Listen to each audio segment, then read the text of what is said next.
This content may not be suitable for all audiences. Listener discretion advised. Adrenaline filled my body as I prepared my handgun, horrified at the very real possibility that I might have to shoot these men. But who was messing with us, and why? Where was my dad? Why are these strange people harassing us? I look over, and there's a human form underneath her blanket. From Disturbed Media, join your host, Chad, for true tales of horror, bizarre happenings, and unexplainable events. This is Disturbed.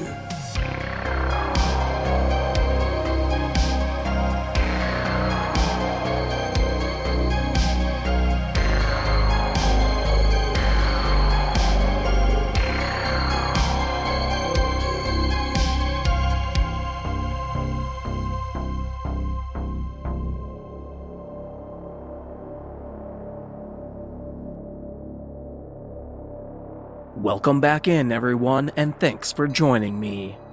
This week, I'm bringing you 2 true horrifying tales, 2 listener voicemails, and a disturbing real 911 call that will horrify and terrify. So sit back and listen close as we dive into the horror.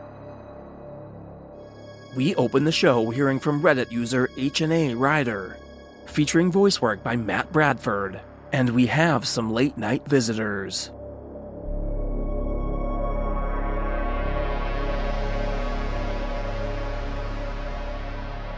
This story happened to me back when I still lived at my parents' house. I was commuting to college at the time and had 3 siblings that also lived at home, my brother and 2 sisters. For some context, we lived on 5 acres in rural Ohio, surrounded on both sides by woods and farm fields. Now, additionally, during the week, my dad normally left for work at 2 a.m., so I'd always felt like it was my job to be the man of the house because he was gone during the times when we would imagine something sketchy happening. However, on this night, because it was the weekend, my dad was home. I woke up to the sound of my brother's voice trying to get my attention. We had separate rooms upstairs, and coming out of our rooms, you could look down over the banister and see our front door. When I woke up, it took a few moments to get out of the haze and realize what was going on. I looked at the clock and it was around 2:30 a.m., and my brother told me that there were 2 men at our front door. Now, this really woke me up.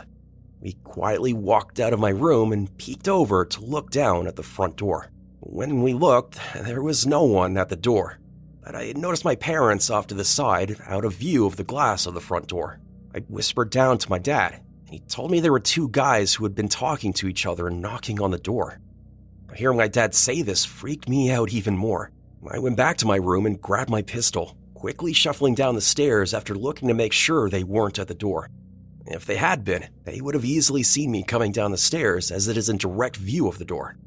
Now, my brother's right behind me as we head over to where my parents are, whispering to try and find out what is going on. My parents had awoken to the sound of our dog barking and had come out to find these 2 men knocking loudly at the door. At this point, the men returned and began knocking again, despite the fact that no one had come to the door and our dog was still actively barking. I mean, the fact that they were there at this time, in a location where houses are spread out hundreds of yards, and still knocking with a dog barking, made the situation even more terrifying. Well, after a couple minutes, the men walked away, and we all shuffled across the kitchen into the family room to peek out the windows into our driveway, which is lit up by our outside light. There was a black Cadillac sitting there. No one was inside from what we could see. Immediately, the question was, where did these guys go? I mean, they weren't in the car and they were no longer at the front door. Unfortunately, we figured out the answer when the handles on our back French doors started jiggling. They were actively trying to enter the back of our house, which enters into the kitchen. At this point, I just remember my mom frantically saying, "David," to my dad, as pure terror overwhelmed her. Then, 2 things happened. Adrenaline filled my body as I prepared my handgun, horrified at the very real possibility that I might have to shoot these men. Secondly, my dad finally grabbed the phone, called the police, and calmly told them what was happening. Thankfully, after a minute of jiggling, they stopped at the back door and disappeared again, only to return their knocking at the front. However, at this point, several minutes had gone by, and suddenly we saw the local police fly up in multiple cruisers with their lights on. As they whipped into our driveway and front yard, the two men bolted away, attempting to run the long way around the house across the driveway. One of them disappeared out of our view. The other one was intercepted by an officer yelling for him to get on the ground. He did it, and he was immediately tased and fell on the ground. Some of the officers went around the house after the other guy, and one of them came to talk to my dad and I as we came out the front. They ended up finding the other man hiding in my sister's little playhouse in the backyard. It appears both of them were drunk and/or high, and the one who had hit had cocaine on him. While they were both arrested that night, we never did find out what they were charged with or what happened to them. Needless to say, the whole experience wasn't fun. So, random men at our door in the middle of the night, let's not meet again.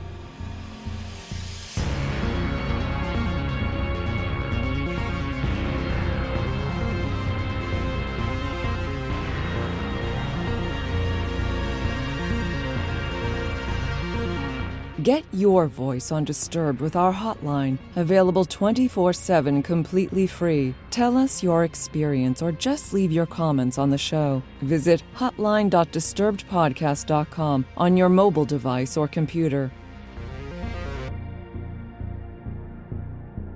Up next, we have a listener voicemail from Lou, and she tells us about her experience in the cemetery.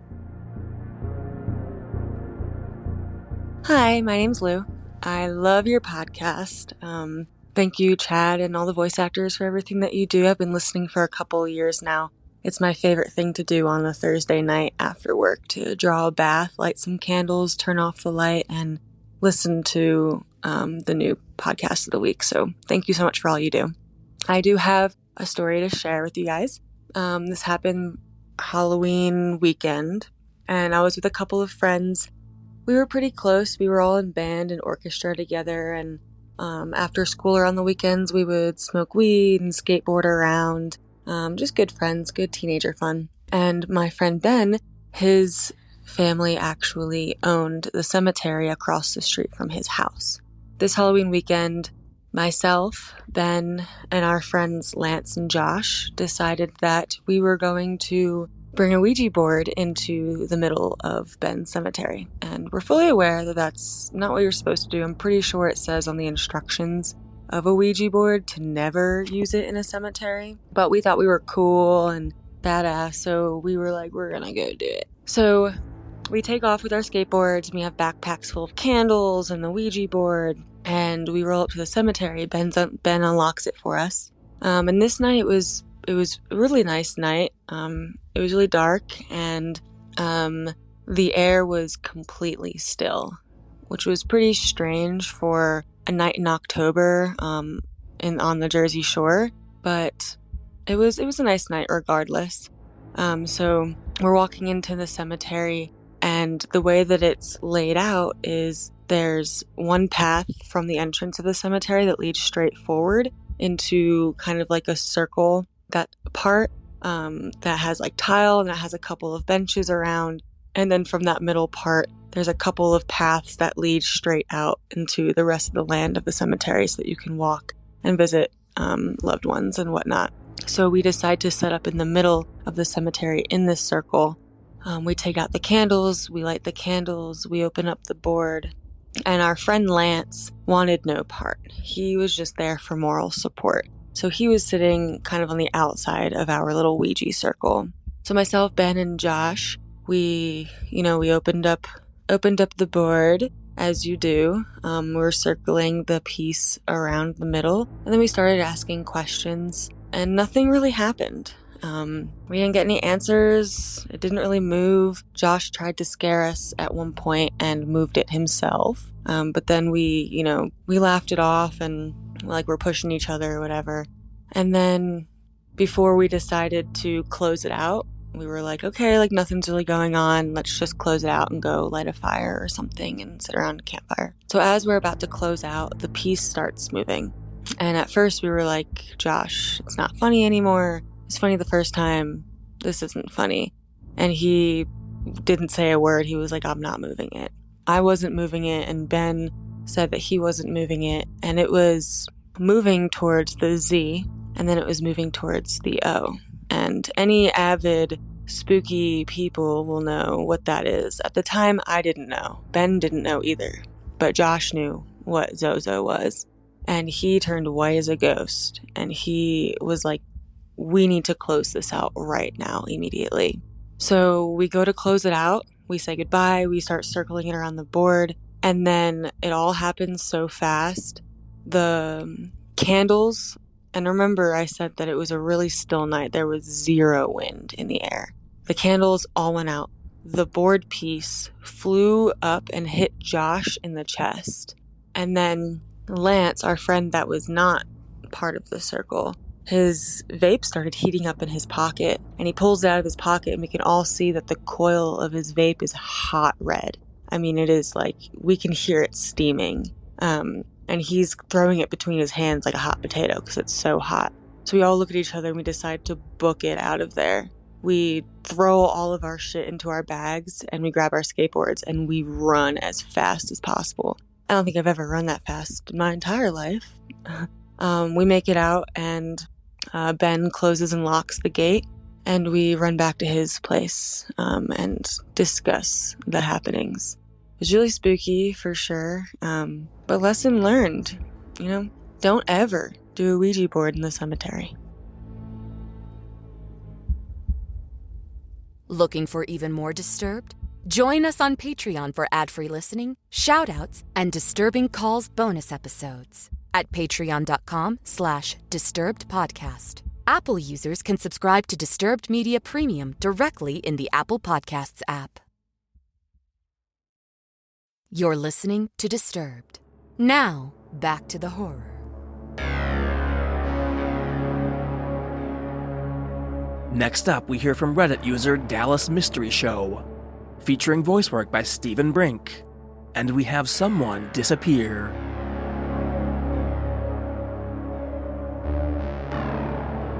This story from my past happened about 32 years ago in East Texas.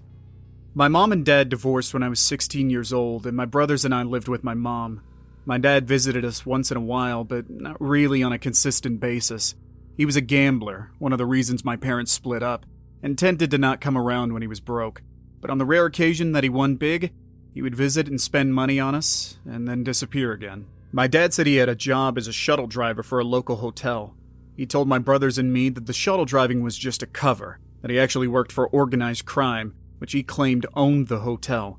He said his real job was to drive out to various places in the area to pick up fugitives running from warrants or otherwise wanted by law enforcement, bring them to the hotel, and to hide. And then later they would move on by other means. My dad said he didn't really know how they did that. My dad was always a blowhard and always exaggerating or out-and-out lying. So my brothers and I just blew it off and didn't think much of the claim until something strange happened. My dad disappeared.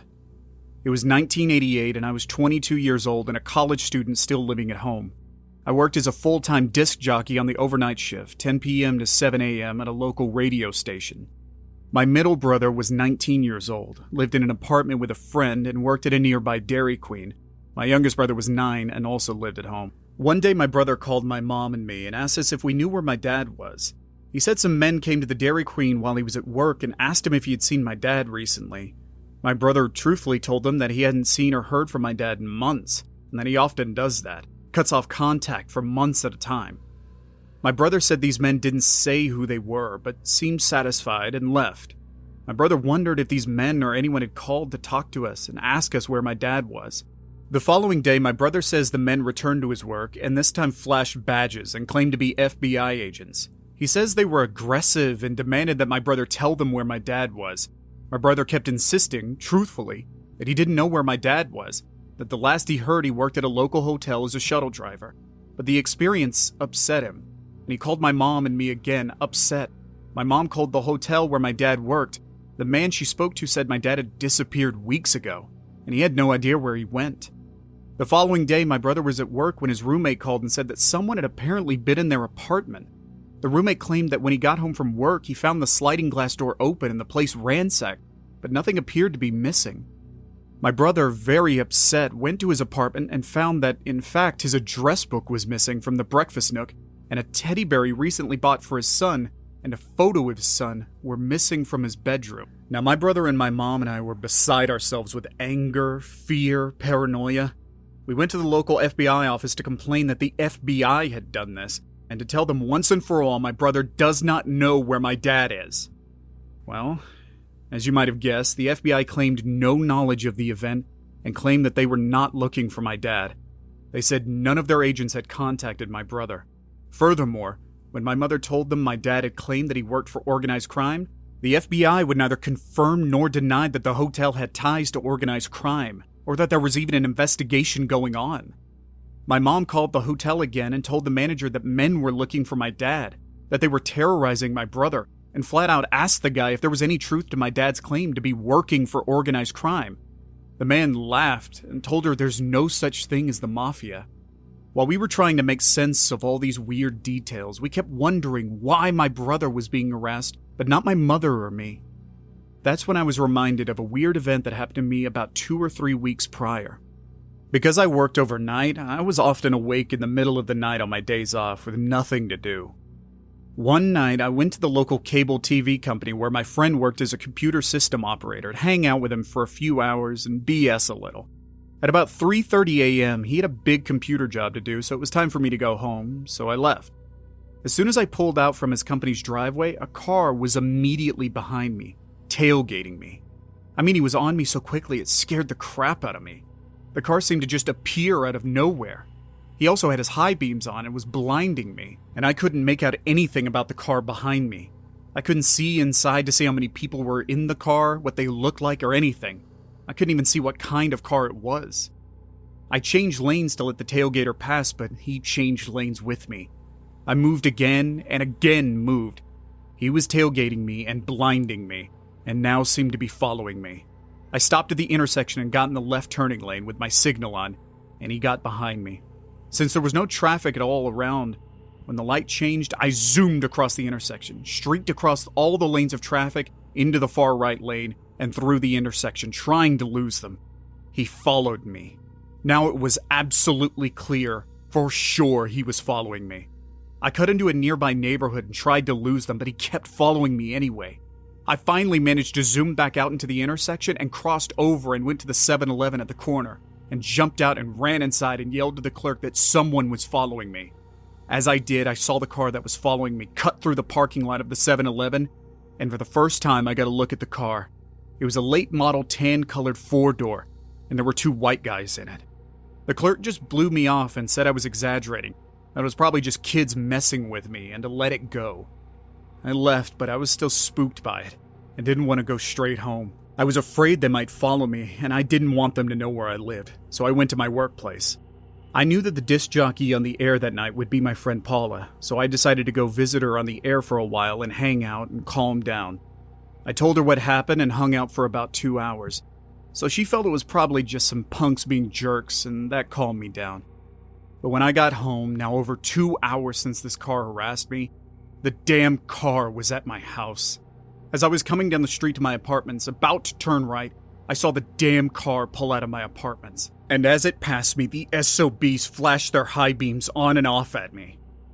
But now, remembering that event and putting it together with my brother's FBI visit and apartment break-in, it seemed obvious that it was all tied together. I hadn't thought about it before, but now I remembered. My car was actually my dad's car. He gave it to me about 2 months earlier when he got a new one. So if someone had been looking for my dad, they might have thought I was him. And when they saw me coming home, realized I'm not him and just left. But who was messing with us, and why? Where was my dad? Why are these strange people harassing us? My mom, my brother, and I, we went to the local police and filed a missing persons report and a complaint. We spoke to a very nice detective. About 5 days later, we got a call from the detective that he had solved the whole strange case. It turns out my dad disappeared because he owed his employers more than $50,000 in gambling debt. The detective confirmed that my dad did work for some unsavory characters, but said they weren't organized crime per se. He had no idea if my dad was shuttling fugitives or not. He said my dad was hiding out in Nevada, and then he had spoken to him, that he was alive and well, but hiding. We asked, then who the hell were those men and why were they bothering my brother? The detective explained that it was not uncommon for unsavory bounty hunters and debt collectors to impersonate law enforcement and call and harass people. My brother asked, how did they get into his apartment? The detective said a sliding glass door is easy peasy to open, and they probably stole the address book hoping it had my dad's contact information in it. They stole the teddy bear and pictures to use to scare my brother, which worked. I asked the detective why the men only harassed my brother and not my mom and me. The detective said because my dad had used my brother as a reference on his job application at the hotel and gave my brother's address and phone number, the FBI agents probably figured he was close to my dad and either maintained contact with him or, if threatened, would contact him. So my dad eventually turned back up in town and acted like nothing had ever happened. He never spoke about the incident, we never brought it back up. I guess he's got the money he owed them, I don't know. But that's my story.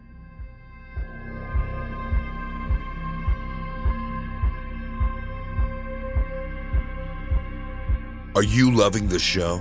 Let us know with a positive rating and review. In return, we'll help you hide the body.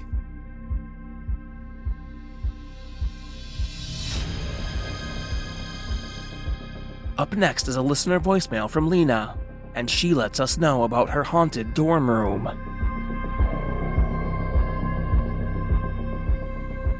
Hi, my name's Lena, and I just want to say I listen to your guys' podcast all the time, and I absolutely love it. Anyways, this is basically a story about my haunted dorm room, which I still live in with my roommate. So, yeah, okay. Basically, as dorms work is that there's multiple floors, and then each room is stacked on top of the other. So that can kind of explain some noises. But basically what happens on a day-to-day basis is things will fall from my roommate's desk. And not even things that are supposed to fall. Literally a book will fly off. And so her little stuffed animals will fly off from the top shelf and just fall down. This one time what really scared me was she had stayed at a friend's dorm for the night, and I was just in my room. I was just in my room, just sleeping by myself. And it was 2:30, maybe 3 a.m. And I knew that she was supposed to be back. So for some reason, I wake up. I don't know why or what woke me up, but I look over, and there's a human form underneath her blanket. And when a person's underneath a blanket on a bed or something, you can see their outline.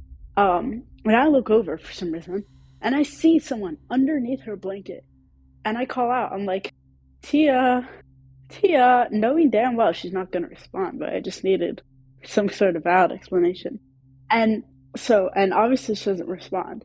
And as I'm watching, this form under her bed, under her sheet, shrinks and gets to kind of like a ball, kind of shaped like a cat. And I turned over and went back to sleep. I was scared as hell because I was like, no. And then, so I had a dream. I guess my mind was trying to explain it so that it wasn't as scary. I had a dream where basically my roommate had told me, oh yeah, there's a spirit of the cat living in our room, on her side of the room, just as a way to visually explain it. And I guess I had also texted my roommate right after that happened, and I was like, hey, are you back? And she wasn't. She was like, no. And I never responded to that text. But yeah, so the next day I told her what happened. She was like, huh, that's really funny. Because I had been kind of recently imagining what it would have been like if my cat from back home had been living in a dorm room. And I was like, alright, that's weird. So yeah, nothing as weird as that has happened since that day. But it's kind of scary.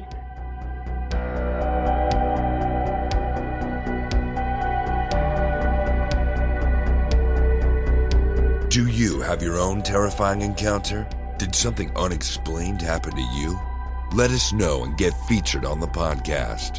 Email mystory@disturbedpodcast.com. And finally, we close out the show a little differently this week. with a real terrifying 911 call. Listener discretion advised.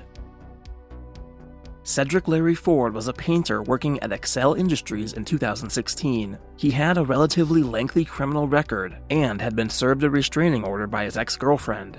On February 25th, while under the influence of drugs and alcohol, Cedric went on a shooting spree. He stole a car and took it to Excel Industries, where he went inside and began shooting. Several 911 calls were placed. We got a shooter! Everybody to the front! Harvey County 911. We have an active shooter at Excel Industries. We have multiple injuries. Okay. We have that information. Do you know where he's at? He is in Plant 4 right now. Plant 4? Yes. Okay. I got people all over the place. I don't know. I can't account for anybody. Okay, what's your name? Harvey County 911. Yeah, we've got an emergency up here at Excel. We have shots fired. Where at in Excel? We're in the front office right now. They're out there somewhere on the floor shooting. Do you know how many, where at, just in Plant 4? Plant 1, up here in Plant 1 that we know of. Up here by the front offices. How many people are hit? People are hit. How many people? 3 or more. Multiple people shot all over this freaking place. Okay. Like a black male. It's a black male? A weapon. He's in the office. We're all across the street. He's in the office? Well, there's one car on scene, the police car. There's another one. Harvey County 911. Yes, I need a police and medical at XL car or XL Lawnmower. At XL? We got people that shot. We do have people on the way to XL. Where are you located? I'm in Plant 1. We got people down. Plant 1. How many patients do you have? Four people shot. 4 shot. Do you hear any other shots being fired right now? Outside. The guy's outside shooting. Okay, can you secure the door so he cannot get back in? It's locked. It is locked. Is there any other entrances? Can you get those secured? There's several, but I got people shot and... Yes, we have help on the way. Stay on the phone with me, okay? Your patients that are inside. Tell me about their injuries. Can we put some pressure on wounds? Where are they at? We got one that's real. We got 2 that's real bad. You need to get here. Okay. We got 2 in the shoulder, 1 in the thigh, and 1 I don't know. He got shot in the head. We got 1 in the head. Okay. This is what I need you to do for me, okay? The ones that have gunshots to the shoulder, can you get some pressure on those? They got pressure on shoulder, pressure on thigh. Great. I'm going to go check on the other one. So the other one, is everybody breathing? Can you tell me if everybody is breathing? The one that's shot in the head, I don't know. Can you check for me? Are you able to do that? He's breathing. Just barely. He's barely breathing. Is he laying on his back? Yes, he is. Okay, can you get to him? We're going to get his airway open. Medic 1's en route. Medic 110-4. It's going to be the area of Northwest 12th and Meridian. Have a report of somebody being shot. If you could just stand off for law enforcement for now. Cedric fired at the first officer to arrive. The officer fired back, killing Cedric. Inside, 3 people had been killed and another 14 injured. It was discovered that Cedric had an extremely high dosage of meth in his system, which likely made him delusional and more susceptible to his impulses. Now we have an entire bonus series of these real 911 calls available over at patreon.com/disturbedpodcast for anyone in the $5 level or higher. You'll get instant access to over 20 bonus episodes, as well as ad-free listening to Disturbed. Follow our social channels on Facebook and Instagram at Disturbed Podcast and on Twitter at Disturbed_pod. Don't forget you can send in your own true terrifying tale. Head over to disturbedpodcast.com/submit to see all the different submission options. And a big thanks to all of our newest supporters: Christopher Frazier, Morgan, Boycerek, Hillbilly Deluxe, Demolition Diva, Lisa Boyette, Ryan Laughlin, Julie Adams, Colby Ludwig, Abigail McIntyre, Anthony Garrett, and Michelle Vaughn. Thanks to all of you for supporting the show. Music by Carl Casey at whitebataudio.co.ag. Thanks for listening. We'll be back next Thursday with a brand new episode. And don't forget to stay safe out there, y'all.